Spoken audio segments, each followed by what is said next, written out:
उठाइयो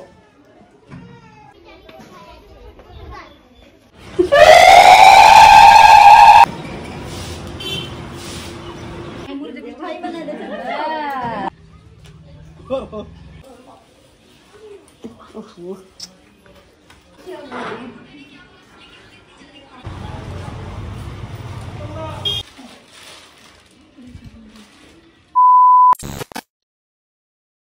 hey guys, good morning. কেমন আছো সবাই? আশা করছি সবাই খুব ভালো আছো, সুস্থ আছো। আমরাও কিন্তু বেশ ভালো আছি।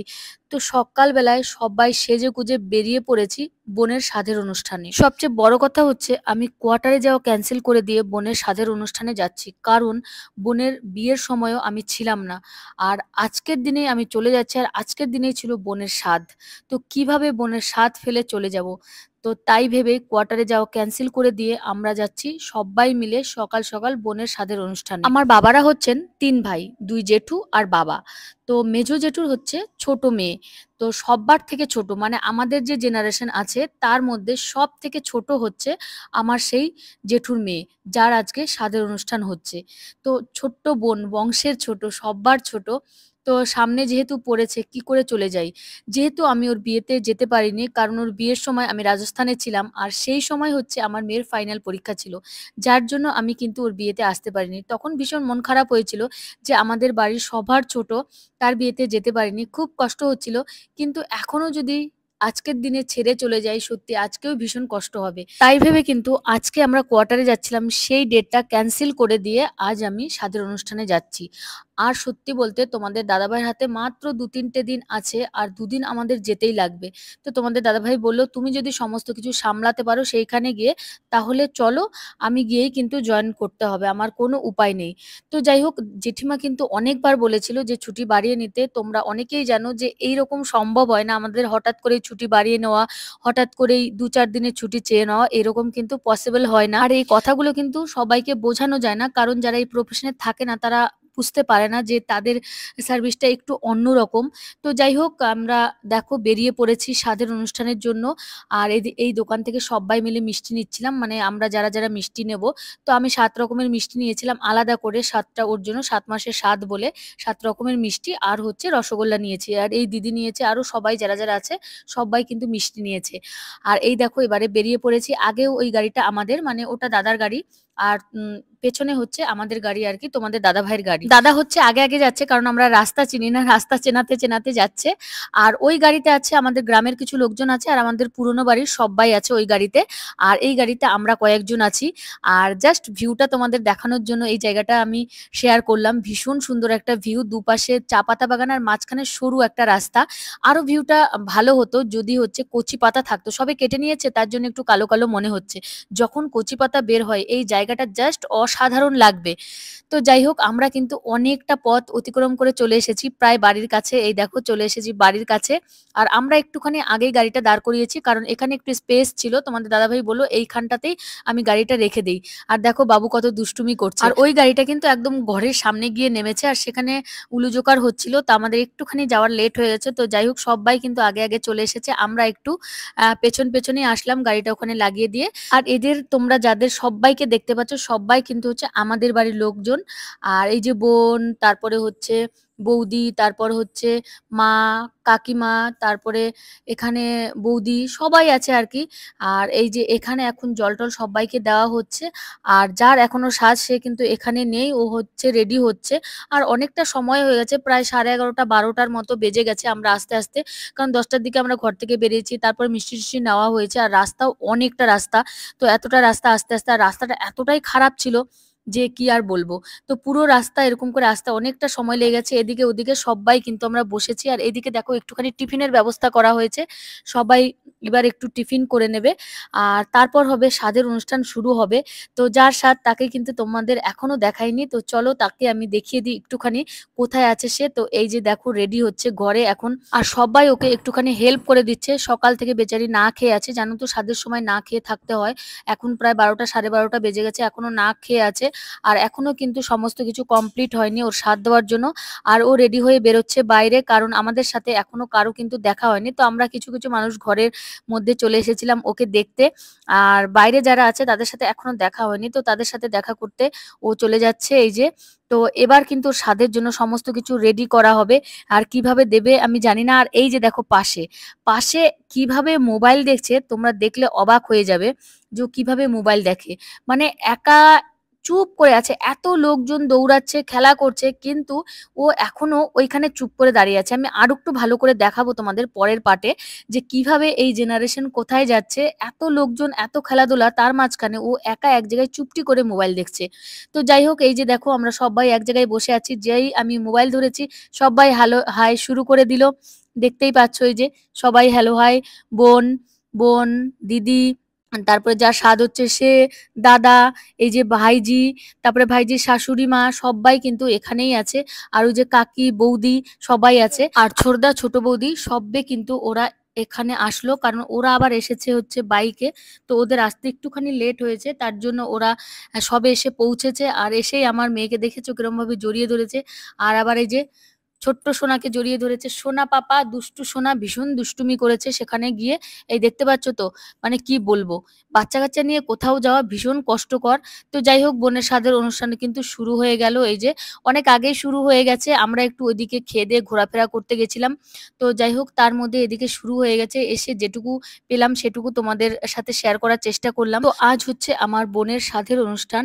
আমার যারা শুভাকাঙ্ক্ষী আছো, আমাকে যারা ভীষণ ভালোবাসো, তো তাদের কাছে একটাই অনুরোধ, আমার বোনকে তোমরা আশীর্বাদ করো। ও যেন সুস্থভাবে সুস্থ সন্তান জন্ম দেয়, ওর যেন কোনো আপদ বিপদ না আসে, ও যেন খুব ভালো থাকে সুস্থ থাকে, সবার কাছে একটাই অনুরোধ রইলো। তো যাই হোক, এই যে দেখো সাধের অনুষ্ঠান প্রায় শেষের দিকে, তো এবার হচ্ছে গিফট দেওয়ার পালা। তো যাই হোক, নিয়ম চলছে, চলো বোন কি তোলে এবার। কিন্তু দুপাশে দুটো গামলা লাগানো আছে, এবার কিন্তু তুলবে। তো চলো গেস করো, গেস করো কি তুলবে, চলো গেস করো। তোমরা সকলেই জানো যে এটা একটা নিয়ম, আর এই নিয়মটা যুগ যুগ ধরে চলে আসছে। আর ফাইনালি দেখো ও নোরা তুলেছে। আর জানো তো সবাই যে এটা নিয়ম, শুধু নিয়ম, যে এটা সত্যি হয় তা কিন্তু নয়। কারণ আমার মেয়ের সময় আমি নোরা তুলেছিলাম, মেয়ে হয়েছিল। অনেকেই বলে যেটা তোলে সেটা নাকি হয়, কিন্তু আমার ক্ষেত্রে হয়নি, অনেকের ক্ষেত্রে হয় না। তো সবার ক্ষেত্রে সমান নয়, এটা শুধু একটা নিয়ম, তাই পালন করা হচ্ছে। আর ছেলে হোক বা মেয়ে হোক, সুস্থ থাক ভালো থাক, এটাই আমরা চাইবো। তো যাই হোক, দুটোই ফাইনালি তোলা হয়ে গেছে। আর এবার হচ্ছে ওর ছেলেকে কোলে তুলে দিচ্ছে ওর শাশুড়ি মায়ের কাছে, এটা হচ্ছে মাউই মা। ঠিক আছে, তো দেখো নাতিকে পেয়ে কত খুশি হয়েছে। তো যাই হোক, সবাই এবার নাতিকে নিয়ে আনন্দ করবে, ফুর্তি করবে। আর এইদিকে দেখো ওর খাওয়ার থালাটা তুলে দিতে হবে ওর হাতে, কারণ হচ্ছে ওর প্রচন্ড খিদে পেয়ে গেছে, সকাল থেকে তো না খেয়ে আছে। আর মুখটা একদম শুকনো ছোট্ট হয়ে গেছে, যত তাড়াতাড়ি পারুক খেয়ে নিক। কারণ প্রেগনেন্সি নিয়ে কিন্তু বেশিক্ষণ খালি পেটে থাকা যায় না, কারণ মাথা ঘুরে প্রচন্ড, তাই না? তো বেলা অনেক হয়ে গেছে, সাত দিতে দিতে প্রায় 2-2:30 বেজে গেছে। তো ততক্ষণ ধরে না খেয়ে আছে বেচারি, মুখটা একদম ছোট্ট হয়ে গেছে।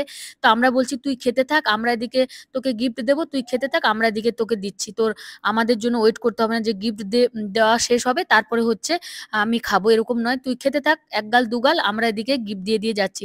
তো সেই মতেই ও খাচ্ছে, আমরা সকলে একটা একটা করে গিফট ও দিয়ে যাচ্ছি আস্তে আস্তে করে।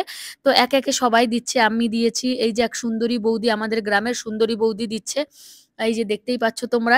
তারপরে কাকিমা দিয়েছে, অনেকেই দিয়েছে। তো সবারটা তো সবসময় তোলা সম্ভব হয়নি, তো সবারটা কিন্তু আমার কাছে নেই, কিন্তু একে একে সবাই কিন্তু ওকে আশীর্বাদ করেছে। আর তারপরেই কিন্তু আমরা একটু বাইরে গল্প করতে চলে গেছি, আর এদিকে ওর খাওয়া দাওয়া হচ্ছিল। আর এই যে ওকে দেখো, আমি ওর কথাই বলছিলাম যে দেখো এত বাড়ি, এত লোকজন, এত দিকে বাচ্চারা ছোটাছুটি করছে, কিন্তু ও একা একা কিভাবে মোবাইল দেখছে, কত মনোযোগ সহকারে। তাহলে ভাবো যে আমাদের জেনারেশনটা কোথায় যাচ্ছে, জানি না পরবর্তীতে কি হবে আমাদের জেনারেশন। তো যাই হোক, এই যে দিদি, এদিকে আছে বোন, সবাই মিলে এখানে বসে অনেকক্ষণ ধরে গল্প করছিলাম। আর সামনে আছে বৌদি, আরো বোন দিদি সবাই মিলে কিন্তু অনেক জমজমাটি হয়েছে। আর এই হচ্ছে আমার জেঠুর হচ্ছে মেয়ে, মেজো মেয়ে। আর এই হচ্ছে ছোট মেয়ে, আর আমার পাশে যে চশমা পরা ছিল সেটা হচ্ছে কাকুর মেয়ে।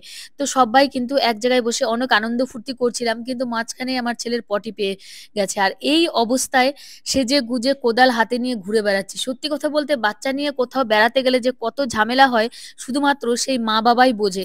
তো সেই জন্য কিন্তু আমি কোথাও যাই না। এই বাচ্চা-কাচ্চা নিয়ে আমার একদমই ইচ্ছে করে না। তার জন্যই সত্যি বলতে আমি কোথাও বাচ্চা-কাচ্চা নিয়ে যাই না। সেখানে গিয়ে দুধ খাওয়াও, লোকের মধ্যে একটা ঝামেলা, তারপরে কখন পটি পাবে কি না, মানে বাচ্চা নিয়ে অনেক ঝামেলা।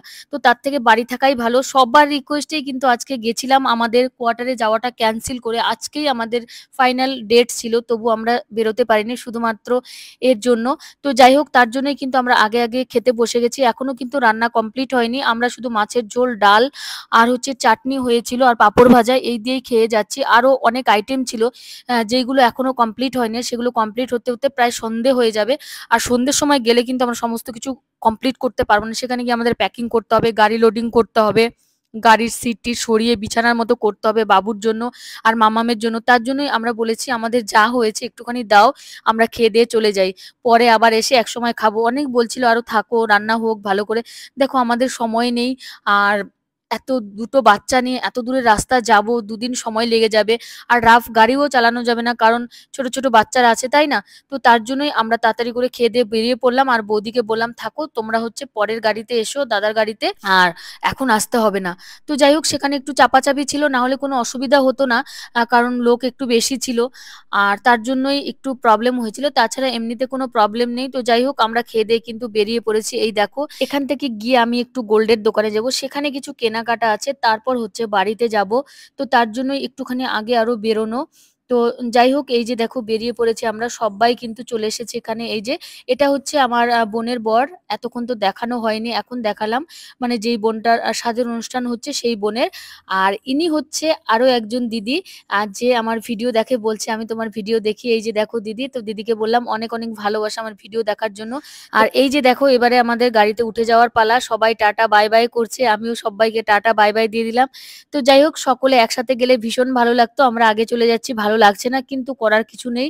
আমাদের তেমন ভাবে সময় নেই, সবটাই তোমাদের জানালাম। এইখান থেকে গিয়ে না আমাদের যুদ্ধ শুরু হবে। প্রথমে সিটগুলো সরিয়ে সেখানে বেড বানানো হবে, কারণ আমার ছেলে মেয়ে দুজনেই এমন যে গাড়িতে ওঠা মাত্রই ঘুমিয়ে পড়ে। তো ওদেরকে ঘুমানোর ব্যবস্থা করিয়ে নিয়ে যেতে হবে। এতটা দূরে যাবে, বড় মানুষ না ধৈর্য সহকারে বসতে পারে, বলো বাচ্চারা কি বসতে পারবে? পারবে না। তো তার জন্যই ওদের জন্য মানে একটা বেডের মতো বানানো হবে, সিট সরিয়ে দিয়ে। আর ব্যাগপত্র সমস্ত কিছু ভালোভাবে গুছিয়ে রাখতে হবে। তো অনেক কিছুই করতে হবে। তো তাড়াতাড়ি তার জন্যই চলে যাচ্ছি। তো যাই হোক, সবাই ভালো থেকো, সুস্থ থেকো। সকলকে অনেক ধন্যবাদ, অনেক ভালোবাসা আমার ভিডিও দেখার জন্য। তো বাই, সবাই ভালো থেকো, সুস্থ থেকো।